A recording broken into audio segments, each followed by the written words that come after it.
College থেকে এলে বা ডিউটি থেকে এলে মনটা কেমন যেন কফি কফি করে। তো আজকে কলেজ থেকে এসে কফি বানাতে বসে পড়লাম।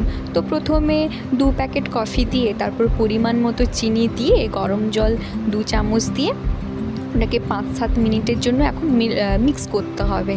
তো 5-7 মিনিট মিক্স করার পরে একবার টেক্সচারটা দেখো গাইস কেমন এসছে, খুব সুন্দর। তো তারপরে আর কি গরম জল করলাম, গরম জল করে জলের কালারটা এমন এসছে কারণ আমি ভুল করে কফির চামচটা জলের মধ্যে দিয়ে দিয়েছিলাম, তো তাই জন্য এরকম কালার চলে এসেছিলো গরম জলে। তারপরে কফিটা ওই গুঁড়ো দুধ আর গরম জলের সাথে ভালো করে মিক্স করলাম। মিক্স করার পরে এখন আমার কফি রেডি। তো আজকে আমাদের হোস্টেলে স্ন্যাক্সে দিয়েছিল ট্রিট বিস্কিট, তো ওটার সাথেই আজকে কফিটা খাবো।